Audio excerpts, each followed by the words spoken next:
Sige, magandang umaga po sa lahat. Maraming salamat po sa ating mga kasama sa media na sumama sa amin ngayong umagang to. Ito pong ginagawa natin ngayon ay magfa-file nga po tayo ng disbarment laban kay dating Pangulong Digong Duterte. Ako po si Attorney VJ Topacio, isang abogado rin. At alam ko naman po na napakataas ng pamantayan ng ethics ng legal standards po ng ating batas para mag-practice yung tinatawag nating legal profession.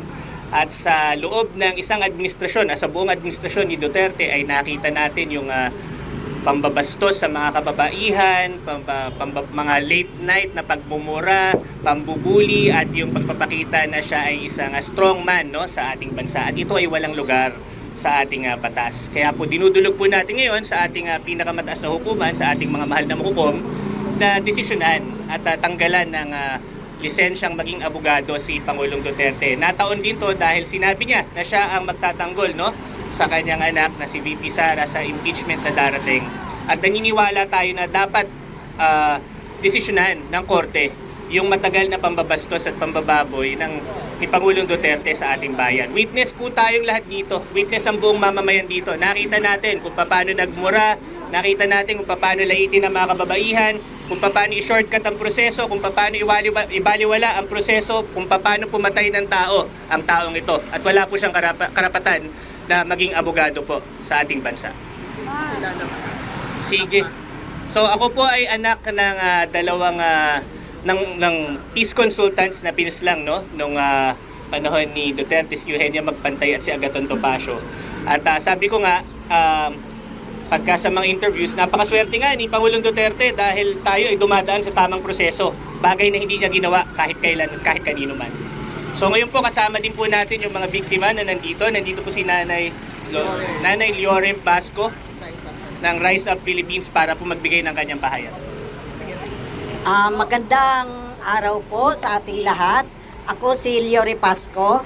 Nanay po ako ng dalawang anak ko na pinaslang noong Mayo 12, 2017. At kami po ay mga biktima ng Rise Up for Life and for Rights ng drug war ng rehimeng Duterte na hanggang ngayon po ay wala pa ring hustisya. Nung nakaraan pong Quadcom ay isa po ako sa nandoon mismo sa plenaryo. Nandoon po mismo at narinig ko po ang mga kung paano kami hinaharas ni Duterte na talagang gusto niya pong pigilan kung ano ang aming gustong sabihin. Ngunit hindi po kami natinag at lahat po yun ay pinahayag namin. Kahit po siyempre, mayroon kaming tensyon, mayroon kaming takot, pero ganun pa man, hindi po kami napigilan. Kaya nga po ay ang mga biktima hanggang ngayon ay lumalaban po dito sa kanyang mga pahayag na sinasabi niya na sabi niya ganon, isa siyang abogado. Lagi niya pong sinasambit yon na isa siyang abogado. Ngunit sinabi din po niya sa mga kapulisan na nagmando din po siya na utusan yung mga biktima na lumaban para patayin. So ibig sabihin para pag pinatay, kakasuhan na nanlaban. Yun po ang kanyang mandato. So mga kapulisan, syempre, sumusunod lamang sila sa utos ng pinakamataas. Kaya po ngayon, nandito po kami para hilingin sa Supreme Court na maghain po kami ng isang para po siya ay matanggalan po ng lisensya bilang abogado dahil hindi po siya karapat-dapat dahil ang isang abogado po ay siya po ang magtatanggol ng karapatan ng bawat Pilipino, lalo na po ang mga mahihirap na kagaya namin na pinaslang ng wala man lang proseso hanggang sa ngayon. Kaya po yan po ang hiling namin na sana po ay dinggin kami ng Supreme Court. Bigyan din po ng dignidad ang aming pagkatao na magkaroon kami ng karapatan at magkaroon po kami ng hustisya. Tamang hustisya po. Dahil yun naman po talaga ang gusto ng mga pamilya na hanggang ngayon po ay lumalaban. At hindi po kami pagsasawa, kahit po matagal, mahirap, masalimuot, ngunit nakahanda po kami maghintay sa tamang panahon. Maraming salamat po. Salamat po. Ang susunod po namin tagapagsalita ay si Nanay Justisya. Pabanggit mo ng pangalan. Pangalan po. Ako po si Nanay Inda Limeta, isa po sa magulang po ng isa sa mga biktima ng Bloody Sunday Massacre noong March 7, 2021.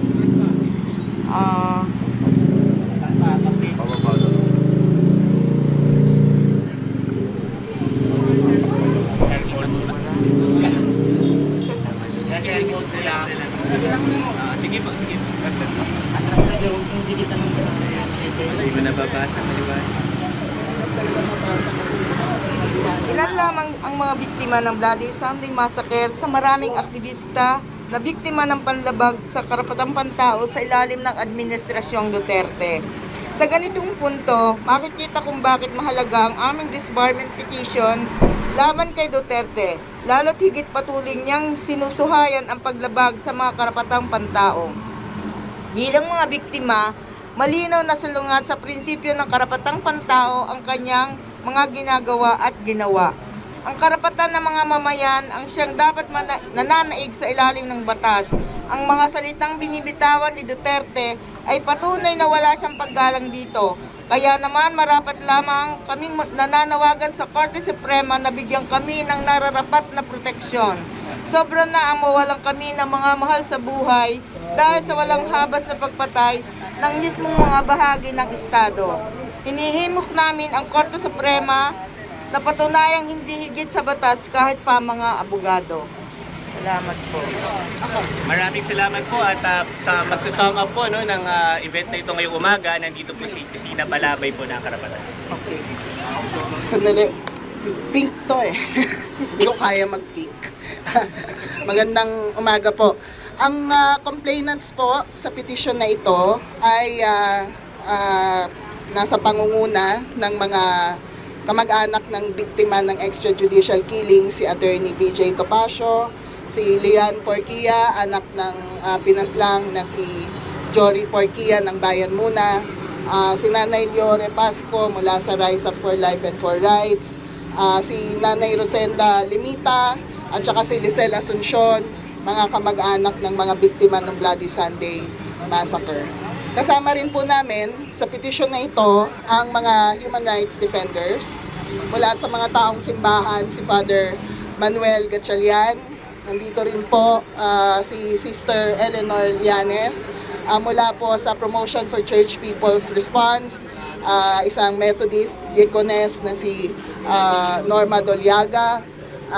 Kasama rin po namin dito ang veteranong journalist at dating kinatawan ng Bayan Muna, si Casa Tur Ocampo, ang mga cultural workers po natin, si Caboni Ilagan, si Kiri Dalena, at saka si Tinegel Romero. Ganon din po si JL, nasaan na si JL? Si JL Burgos, no? Na with the award-winning film. Yeah. Nag-deliberate po to na nagsama-sama kami, lalo na nung narinig namin na nagpresenta si Pangulong Duterte na mag-abogado pa sa kanyang anak, no, sa darating na impeachment proceedings at trial. Sa tingin po namin, bawat abogado ay nararapat mabastos sa ganitong klase ng pagpipresenta niya, no, ng kanyang sarili bilang isang abogado, bilang isang prosecutor. Tingin po namin, dinuduraan ni Duterte ang propesyon ng abogasya sa bawat salitang binitawan niya, lalo na nung siya'y nanunungkulan magpahanggang ngayon sa mga committee hearings sa Senado at Kongreso. Isa lang po ang mensahe ng complaint. No? Si Duterte ay kriminal, bastos, mamamatay tao at hindi siya karapat-dapat na abogado. Marami pong limitasyon yung prosesong ito, kasama na po doon yung sub judice rule. Kaya hindi po kami makakapag-disclose ng contents ng ng complaint mismo. Pero sana samahan po kami ng mga kapatid natin sa media sa pagbabantay na maging transparent po itong prosesong ito, na maging tuloy-tuloy po yung pagdinig dito, at sana kagyat na mapagbigyan. No? Dahil ayaw na naming marinig si Duterte sa impeachment trial, at kung he will just be uttering the same again gamit ang kanyang tsapa bilang isang abogado at dating prosecutor, na tingin namin ay isang malinaw na kumbaga spit on the faces of all lawyers who abide by a code of ethics. No? Yun lamang po, marami pong salamat. Sige po, maraming po salamat at bilang po pagtatapos, or sorry, before po kami mag-file ay nandito po si Father Gatchalian para po gabayan tayo ng kumbaga kaunting basbas para meron tayong gabay from sa ating may kapal, no? Dito sa ating proseso pagdadaan. Sige po, Father. Nakiusap po sa akin ang aking mga kapatid, mga kapwa Pilipino na matagal nang naapi, na manalangin sa ating mahal na Panginoon. Kaya ako'y narito, samahan po ninyo ako sa panalangin ng ating mga kapatid. Sa ngalan ng Ama, ng Anak at ng Espiritu Santo, mahal na Panginoon, alam namin na Ikaw ay mapagkalinga, Ikaw ay aming Ama. Kung kaya kami ay nakikiusap ng buong kababaang loob, naliwanagan mo ang Korte Suprema para makapagpasya sila, para itigil ang dating Presidenteng Duterte na maging abogado ng kasamaan. Hinihiling namin, Panginoon na Panginoon, sapagkat ang kalagayan ng karamihan sa aming mga Pilipino, kami po ay nauulila dahilan sa kahirapan, dahil sa pagsupil at panunugis ng mga makapangyarihan dito sa lupa. Hinihiling namin, mahal na Panginoon, bilang aming Ama dito sa lupa at sa langit, Ikaw ang higit na nakaalam sa pangangailangan ng iyong mga anak. Kung kaya kami ay humihiling sa iyo, nabigyan mo ng hustisya at karapatan ang matagal na naghihintay ng katarungan. Hinihiling po namin, mahal ng Panginoon, sapagkat kami nagtitiwala na higit ka sa lahat, ang iyong kapangyarihan ay higit sa lahat, at ikaw ay mapagmahal sa iyong mga anak. Kami mga Pilipino ay naghihirap ngayon sapagkat sa kagagawan mga namumuno sa amin, at lalong-lalo na ang dating presidente na pumaslang sa napakaraming mga inosente.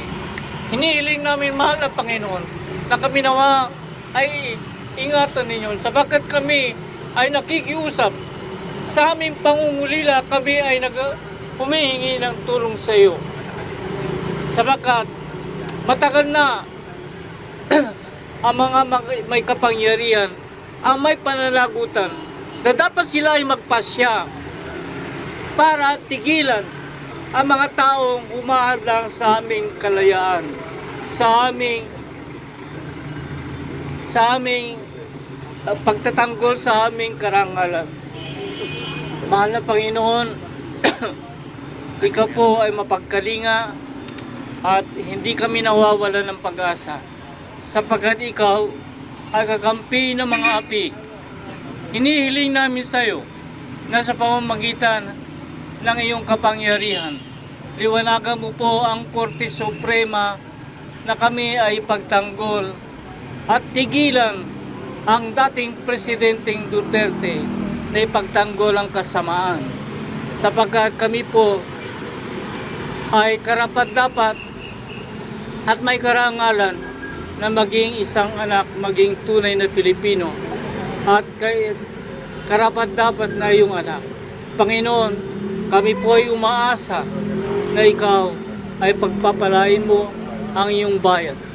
Maraming salamat, Panginoon. Ngayon pa man, kami nagpapasalamat sapagkat Ikaw ay makapangyarihan at mapagmahal.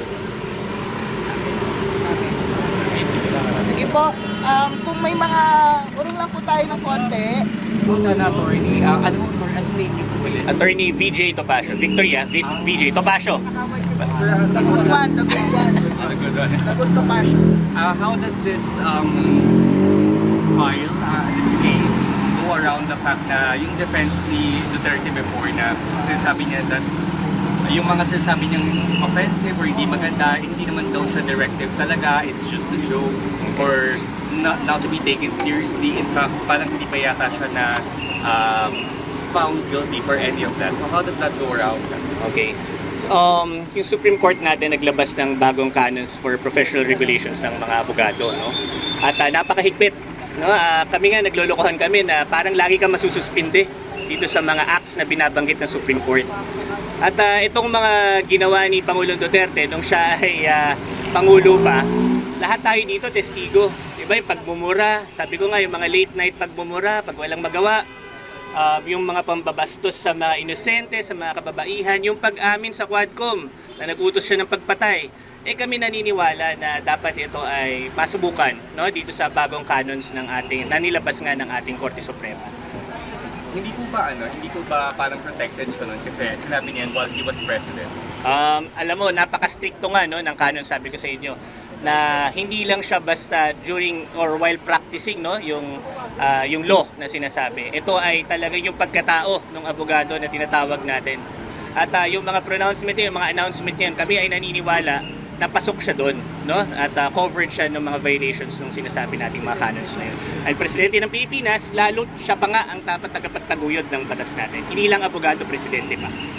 Only when he was president, hindi kasama yung pinapaan niya si De Lima. Hindi namin pwedeng i-detalye yung complaint, no? Pero marami pong mga specific na details po na sinight po namin dito sa aming reklamo. Thank you. Yes po.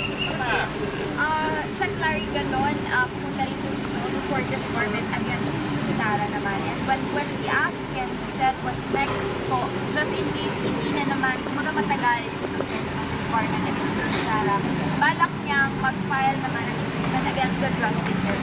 Ngayon, sir, what's next sakaling matagal or mabagal yung impeachment? Kami naman po, tulad po ng ganito, no? Kaya nga po kanina, pinapasalamatan po natin yung ating mga media dahil nakikita po nila sa ng mamamayan, no? Sa pamamagitan ng mga ganitong coverage, na interesado yung mamamayan na manawagan at dumaan sa proseso, no? Para itama yung mga maling ginawa nitong nakaraang administrasyon. Hindi po naman kami aabot, no, sa pagpa-file ng impeachment sa ating mga justices, pero hindi din po kayo mapapagod na mag-follow up at manawagan na resolbahan agad itong sinampa po naming reklamo. Yun pala, no, nananawagan din kami na isuspend, no, sana yung lisensya habang pending yung aming case against kay Pangulong Duterte. Kasama yan Sa prayer. Apo. Apo. Hinihiling din po namin yun.